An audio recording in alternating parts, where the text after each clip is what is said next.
Good morning, Niagara. You're tuning into Car Connection, where the coffee's hot, the tools are ready, and the talk is always tuned up. I'm your host, Niall Motormouth Jenkins, coming to you straight from the Car Connection workshop, where we mix a little humor, a little know-how, and a whole lot of horsepower.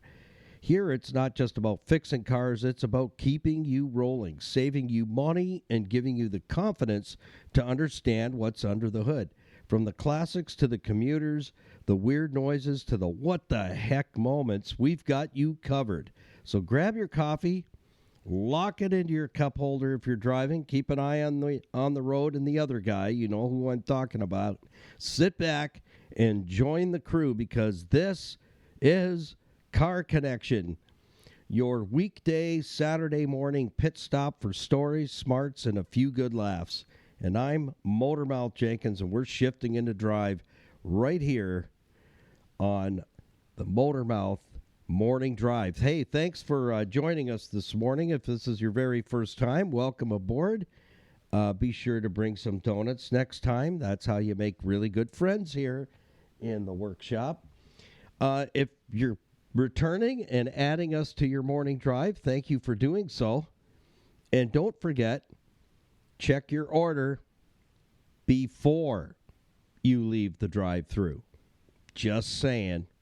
It happens often, more often than it should to me. I'm not sure about you. Well, we've got a bunch of things to jump into this morning, and I've entitled this morning's program, Car Stuff.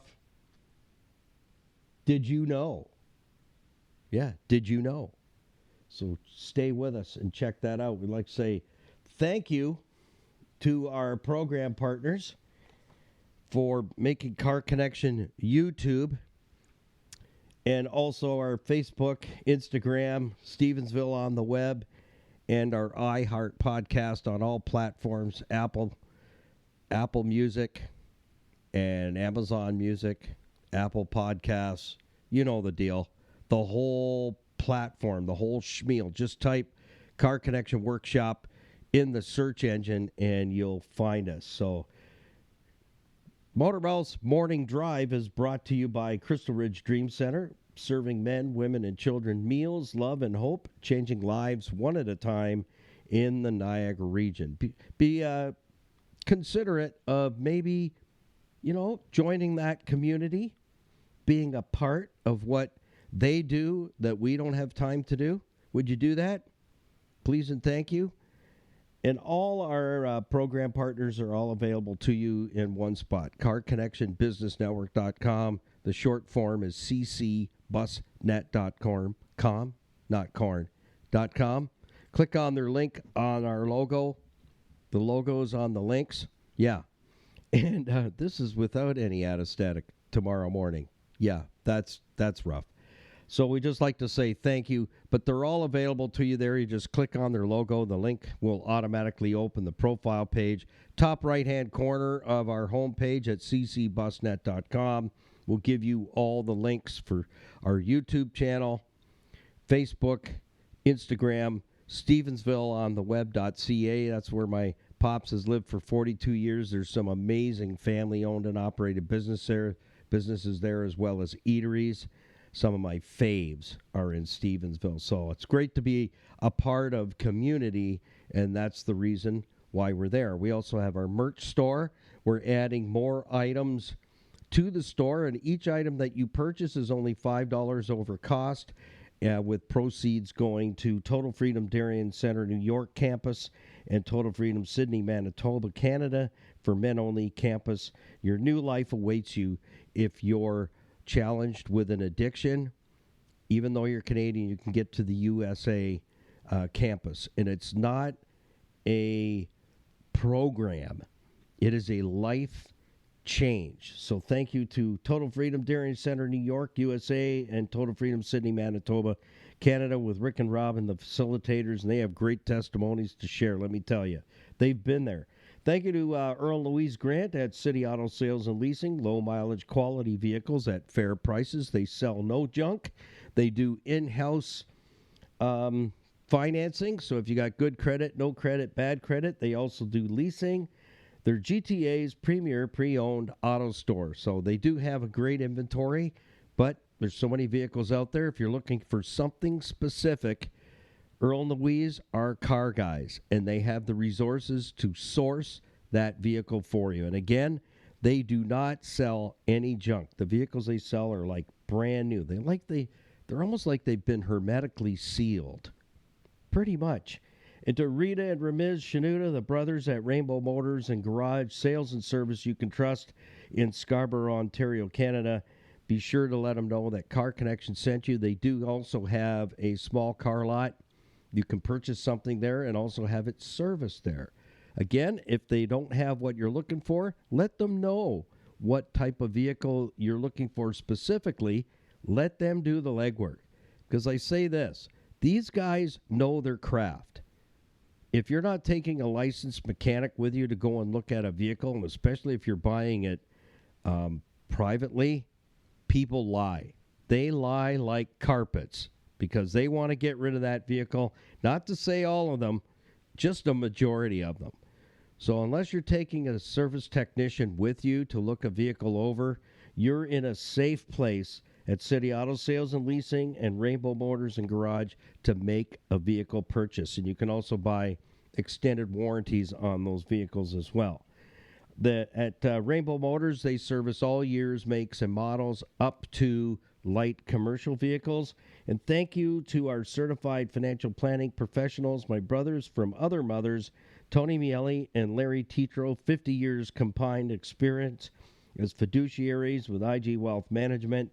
These guys are two of the best in all of Canada, and they're giving of their time. They don't need any more customers, but they promise any person that connects with them through Car Connection gets a 1 hour, we call it the Hour in the Coffee Discovering Meeting, where you can get your questions answered from those who actually have the fruit on the tree. And as my professor has always said, if the person that's giving you financial and investment and insurance advice is not where you want to be, smile, nod, and get in touch with Tony Miele or Larry Tetro. They do investment portfolios and reviews, debt retirement, estate planning, wills, powers of attorney. They get that all set up for you. Mortgages, life insurance, critical illness insurance. And, you know, insurance may seem like an expense till you need it. It's a wise investment. And thank you to the Gremo family at Niagara Block, 5000 Montrose Road, Niagara Falls, building Canada since 1931. Building materials as well as hardscape landscaping materials that will help to put together that wonderful backyard experience you're looking for. You know, that special oasis where you can hide away from the neighbors or family or just that person that you never say, how's it going? You know what I'm talking about. All right, let's jump right in. Yes, I do. I have another Motormouth winter tip for you. And it is winter tip number 29. That's right. If your heater's blowing cold, don't panic, babies. It might just be low coolant. So top it up before you go tearing the dash apart looking for gremlins. So if you have a situation where you turn the heater on, it's blowing warm but not cold air, first thing to do is check the fluid level. If the fluid's low, we need to check that as well. You know, and find out, did your neighbor borrow some of your vehicle's antifreeze? Didn't leave a sticky note or anything? Or do we have a leak, an external leak? Or if we're not seeing poodles and puddles of stuff underneath the car that could possibly be antifreeze, where's the antifreeze going? So there's a lot more to that winter tech tip. Is don't just ignore it. If you top it up, we have to ask ourselves, well, it's a closed system. Where did that antifreeze actually go to? It's normal to add a little bit, and I would say like maybe 250, I know I'm going to say metric, milliliters of antifreeze, and make sure that you are topping up with the appropriate antifreeze for your vehicle. Now, you can purchase antifreeze that's already pre-mixed, so if you have no idea what to do with the antifreeze, then you know what? Buy the premix. I know you're paying for half the jug to be water and the other half to be product. But if you don't know and you're not confident in how to mix it, then just buy the 50-50, 50% water, 50% coolant, so that you've got the right blend, because that's important. It's super critical. Cooling systems are the number one most neglected system on our vehicles anytime, anywhere. So be safe, keep it under 100, and stay tuned for another Motormouth Tech Tip. Well, let's jump right in this morning, because I've got, it's Friday morning. Can you believe it? We've made it to the weekend. And it's weird for me. It's really weird, because 31 years of doing live radio every single Saturday, it's really weird that I'm podcasting and only doing 30 minutes. You know what I'm saying? If you'd like me to do more, I can. For many years, we did 2-hour broadcasts. Now, before we get too far, you know what I've forgotten this morning? That we have to have our morning coffee together. That's right. I can't cram you all in the Car Connection workshop, but it'd be a whole lot of fun trying. I'd say that for sure. Maybe we'll do something in the summer. We'll do like a block party barbecue, and you have to win a ticket to join us in the Car Connection workshop live.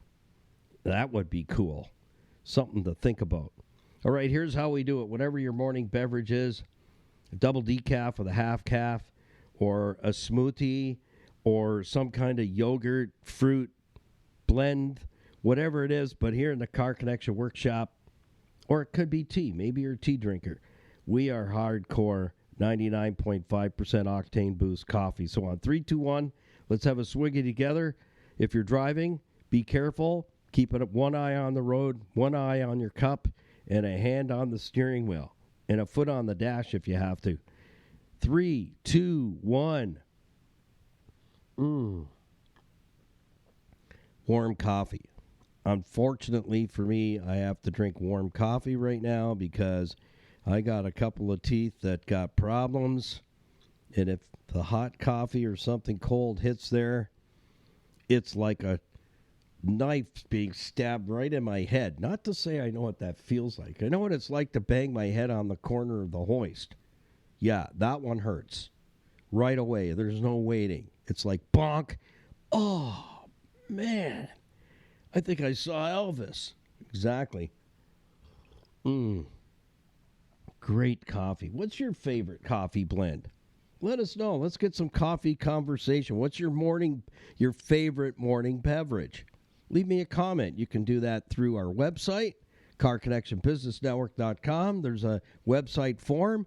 Jump on and like and subscribe, follow, share, ring the bell, get notifications. We put 3 new videos up every week on our YouTube channel, Niall Motormouth Jenkins. Leave me a comment. What's your go-to morning beverage when you're either on a driving to and from work, or just getting up and getting started in the morning? Let me know. Let's get some morning coffee beverage conversation going and see what it is that you like. I still say decaf is wrong. You know, it's like turkey bacon. Just, no. We have a rule around the Car Connection workshop when we do bacon double cheeseburgers is we cook a pound and eat 2 pounds.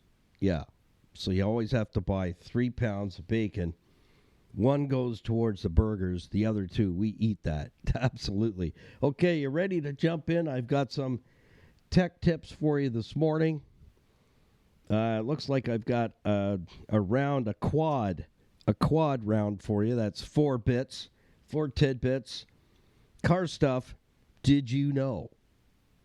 TPMS. Do you know what TPMS even stands for? Or if your vehicle is even equipped with TPMS?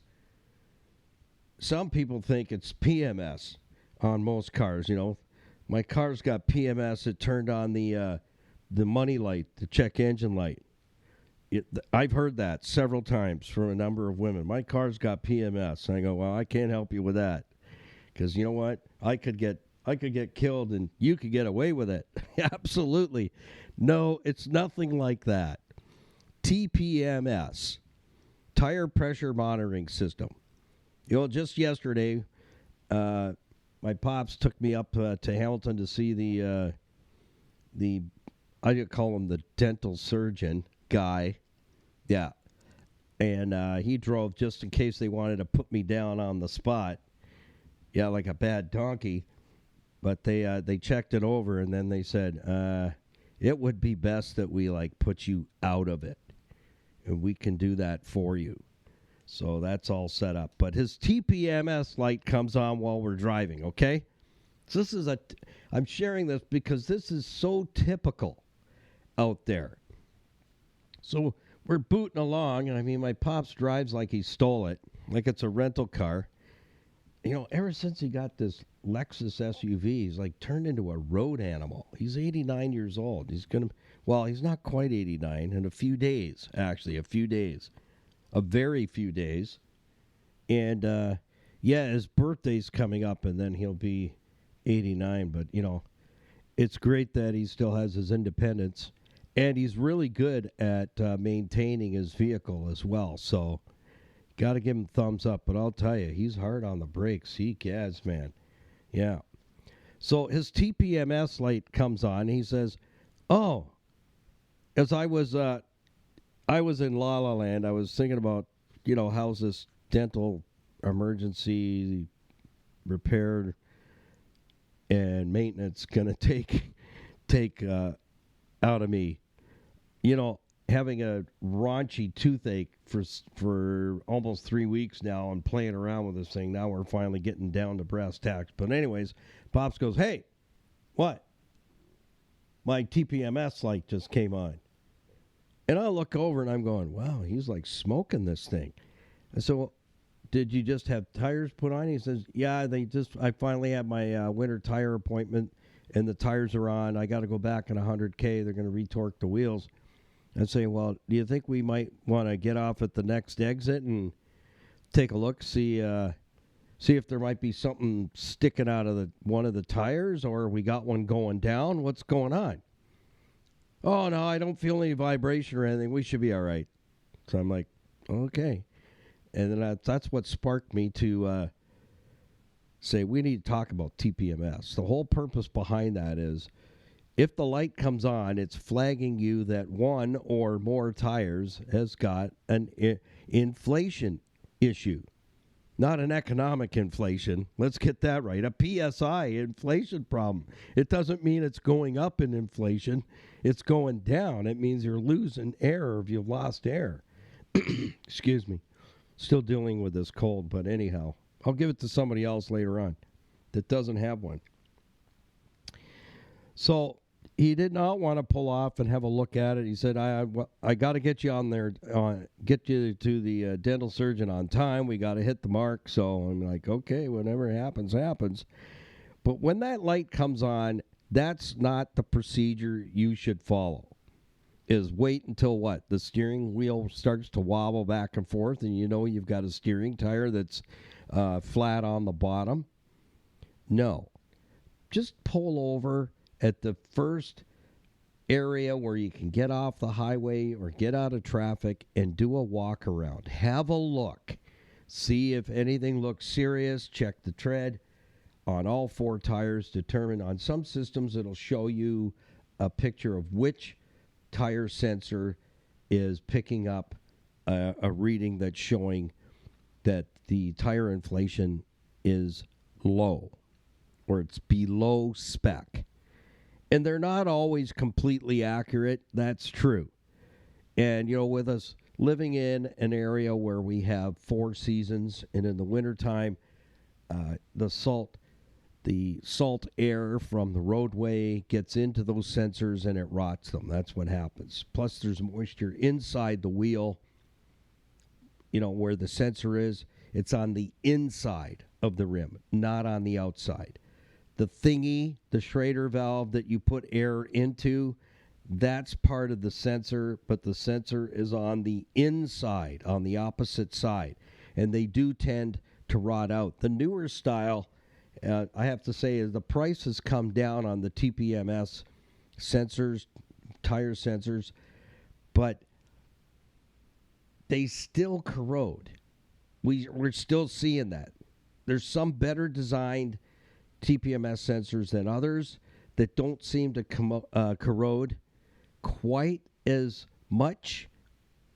They're sealed. They seem to be better sealed. But anyways, when that TPMS light comes on, don't ignore it. You could have a tire that's cutting down, and instead of being out there in traffic and the thing goes flat, you could lose control of the vehicle, especially if it's a steering tire. Rear tire can kind of throw you around a little bit, especially if you're on icy road, slippery, slickery road surfaces. You could end up going into the ditch. So when that light comes on, it's best to check instead of ignore. Tire pressure monitoring system, I believe, in my opinion, is a great idea because I'm a tire watcher. Don't ask me why that is, but I do.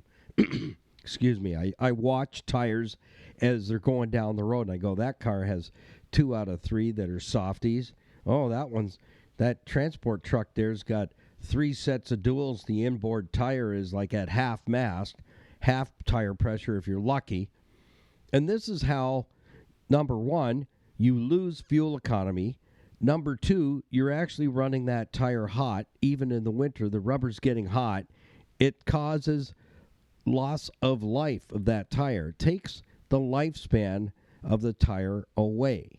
Simple as that. Heat causes the tire to come apart on the inside. You may not notice a single thing going on the outside, but I'll tell you what, when I pull tires off the rims and there's all kinds of black fur in there, that tells me that at some point you ran a tire extremely low and it was carving itself out on the inside. So that's the problem with that, is I can look at the outside and I see no tread damage, no sidewall damage, but because the vehicle's been driven on a very low pressured tire, the damage is going to be on the inside where we cannot see it. So let's move on. Next, boosting. If your neighbor or somebody at work, a friend or whatever, family member, circle of friends, has a vehicle and the battery's dead, it's wintertime, it's cold out, you notice the puddles are frozen, any water laying around is frozen. Well, what happens when a battery discharges? And you can watch a video on this on our YouTube channel. I think it's in the first 12 videos in our library.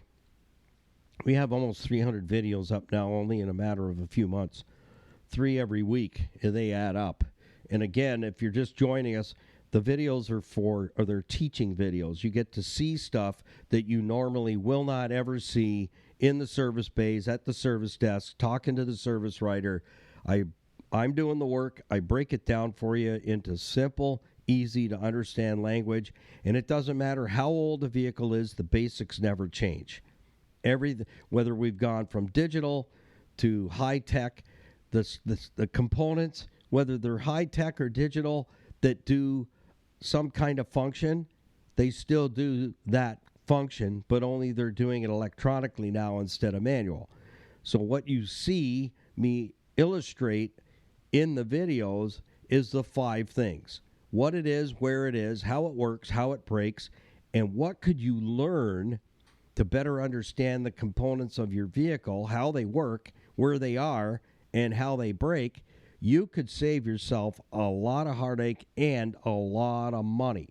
So sign up for our YouTube videos and be a part of our YouTube community, where you'll learn a lot of material in layman's languages. So you know what? You become a secret weapon when you take your vehicle into the service department. So ladies, that gives you the knowledge and information that will really help you to engage further when you take the vehicle in for servicing. And here's what we noticed many years ago was 85% of our clients, when we had Jenkins Automotive and Repairs on the Hamilton Mountain, 85% were the women.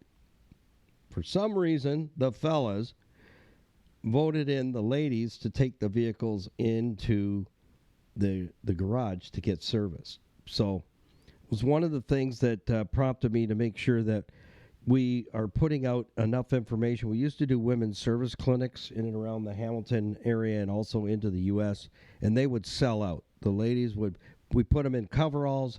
We'd have 3 or 4 service bays where there's an activity, an objective at each service bay with a service tech overseeing and walk you through it. And every 22 minutes, the whistle would sound and you'd move to the next elective.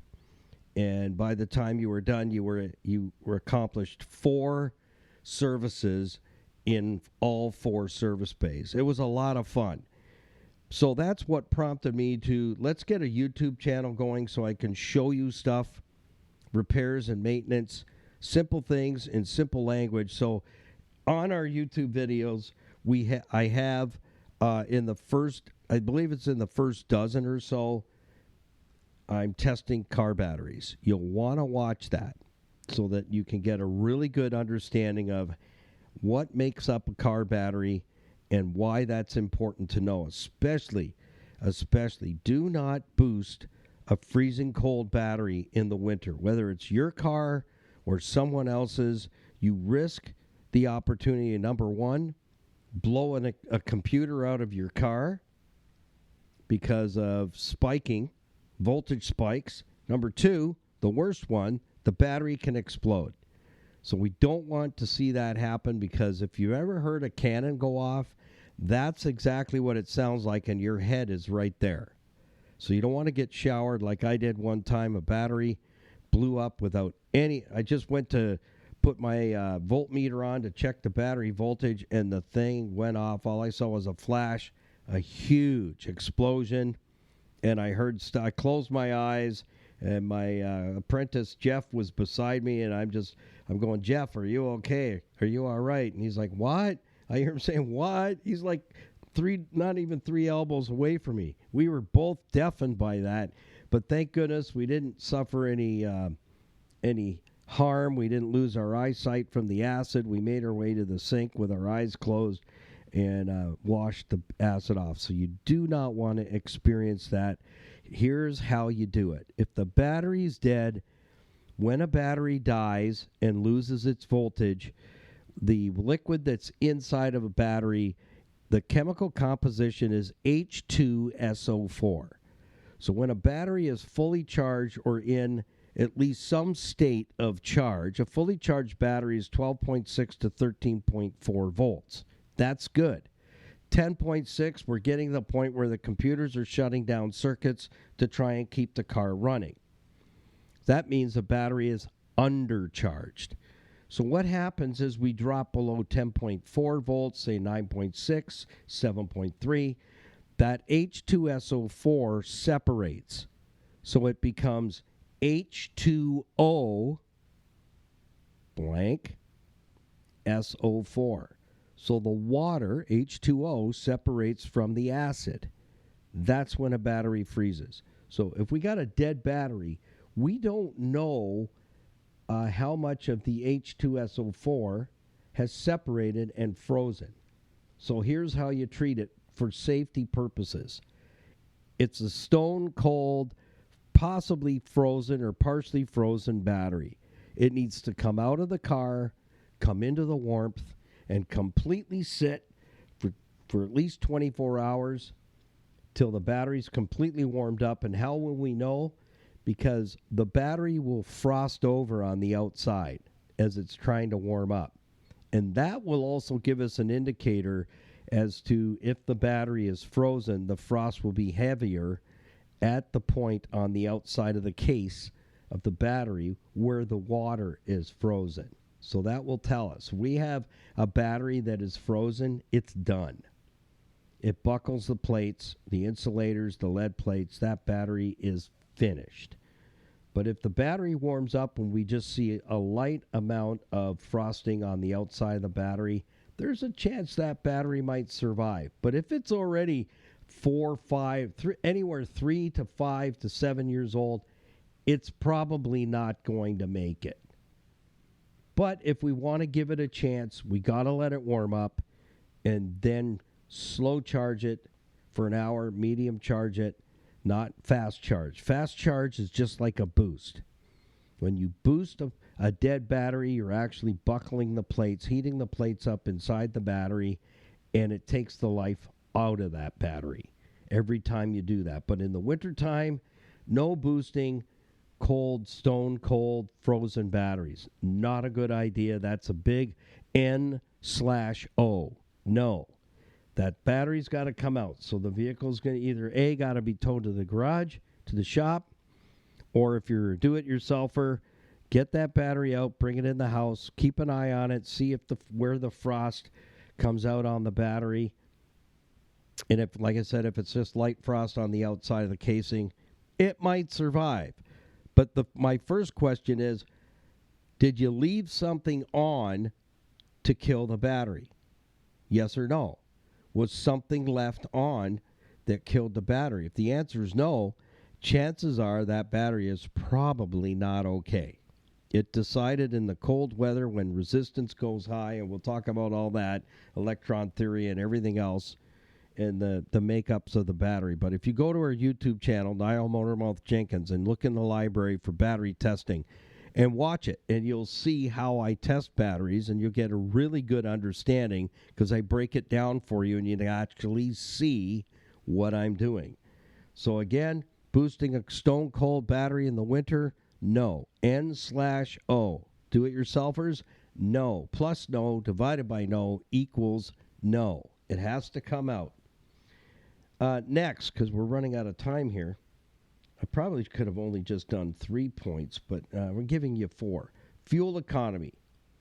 Fuel economy for every one of us, including you electric vehicle people. We're talking electrons. Here's what you need to know about your electric vehicle. When it's freezing, stinking cold outside, the colder it gets, electrons slow down. That's right. They slow down. Your battery in your electric car will discharge faster than me, who has a regular car battery. Resistance goes high when it's freezing cold outside. And the colder it goes, the electron resistance, that means the flow of electricity, it gets harder and harder for electricity to get up, get out of bed, and get going, if that's an easier way for you to understand it. So that's why these electric vehicles in the wintertime, you don't get as much mileage out of your electricity charge because you've got old man winter at your back, and it's not good because electricity does not flow freely when it's freezing cold outside. So expect your charge on your electric vehicle it can be reduced by 40 to 50%. So keep that in mind. If it's been sitting at work in a parking lot for 9-10 hours in the freezing cold temperature, you are not going to have the same amount of electricals available to you when you go to take that car home. The stored electricity is going to be reduced by 40 to 50% and up. So you got to keep that in mind. I'm not disrespecting any of you who have electric vehicle. It works for some. It is not a vehicle that would work for my lifestyle and what I do and what I need to accomplish. But if that's you, you've got to understand the electron theory. You have to, because that's your gas tank. So again, electricity, the resistance goes up. That's the flow of electricity. That means it slows down to a snail's pace, so you lose the charge. So keep that in mind for all you electric car owners in the wintertime. Yeah, if I fill up my gas tank, it can be 12 hours or 3 days I haven't used it. It's still going to be full. But your battery-powered vehicle, that's not true. So if you have a full charge when you left for work on a freezing cold day because you unplugged it at home, don't expect to have a large amount of electricity still in there when you go to leave to go home. You've got to understand that that you can lose start about 40%. From everything I've read, about 40% and upwards based on the cold outside temperature. So the colder it is, the more the electricity will drop off. You lose your electrical charge. All right, next up, so for all of us who are putting gasoline in our vehicles, in the wintertime, we get very poor fuel mileage. It drops. It doesn't mean it's going down to zero or you're losing 40 to 50%, by no means. But in the wintertime, we use a little more fuel because the vehicle's working hard to try and keep the engine and the cooling system all at 190 degrees Fahrenheit. It's actually 195. 195 Fahrenheit, no matter what's going on in outside ambient air temperature and wind and all that can affect wind chill, high winds. It's winter. We lose fuel economy no matter what because that engine is, and the computer's adjusting air-fuel mixture to get the burn going. In other words, keep the fireplace burning hot inside that engine so the engine can stay at 195 Fahrenheit no matter what. That's how that works. So in the wintertime, it's burning more fuel to keep the fire burning hot to maintain that 195 degrees Fahrenheit. Next up, if you want to reduce the opportunity of sitting on the side of the road because your fuel system froze up or iced up, here's what you can do. And it doesn't cost you an arm and a leg. You don't need the service technician to do it for you. You can take care of business yourself here. Go to your local parts store, automotive parts store, and make sure you have a really good supply of one-shot gas line antifreeze. Some people call it dry gas. I'm just going to keep it simple for those who don't know what that means. You know, gas line antifreeze. At least a couple of times a month as the temperature, the colder it is, add some more gas line antifreeze. Yes, they do put some of those additives in the fuel, but yes, there is water in the holding tanks in the ground at service centers. I used to work at them when I was a kid, and we'd have to do dip the tanks, and we'd have to put this paste on the bottom of the dipping stick, and it would turn color and show us the level of water that's in the bottom of the tanks, because at a certain level, they got to pull the tanks, and they got to be replaced. So keep that in mind. There is water in the in-ground fuel tanks at all service centers. How much? We don't know. They know. They have to monitor that. So that's where the water comes from. So we need to be proactive. Get yourself like a 6-pack of gasline antifreeze. It's not expensive. And just make a habit of every other tank full, put a bottle in, you put the whole thing in. It's one shot, fill the tank. Put it in before you fill the tank so that the fuel creates what we call a capillary action, like closing a dryer, and it'll blend it. And if there is any water in the tank, it'll dispel it and disperse it and push it through. So that will prevent you from icing up your fuel filter, because your fuel filter is a fuel purifier. It has several screens inside that filters out to 0.00001 microns, smaller than a grain of sand, very teeny weeny times teeny weeny. So ice gets in those screens, plugs it up, and then it's a car no-go situation. Becomes a Nova, which means car no-go. So think about that one for a while. So doing that, ladies, you can do it. Very, very easy. You pop the top, poke the foil. Don't let that foil drop into, that's one thing I want to say, don't let that little foil disc go in your gas tank. So if you poke it with a key or something, peel it off. Don't just dump it in, and that little foil dot that's sealing off the bottle gets in the tank. Not a good idea. All right, so that's a little prevention of fixing a problem, a potential problem, and creating a new one. We don't want to do that. So those are the tips I have for you today, and that'll keep you from freezing up and having to wait for roadside assistance. And I remember many years ago on the Hamilton Mountain where we had our shop, we were in like minus 22 for about 6 weeks. And that's when you're walking on snow and it squeaks. And when you're breathing through your nose hairs freeze. That's when we, as service techs, know it's stinking cold outside. And taking your gloves off to do a little adjustment here or there outside, it makes your fingers ache in a matter of minutes. And that particular winter on the Hamilton Mountain, I remember we had vehicles towed in overnight, and we had no parking spots left. We had cars in the shop. And what we were having to do was a lot of these vehicles were no starts after sitting overnight in the freezing cold.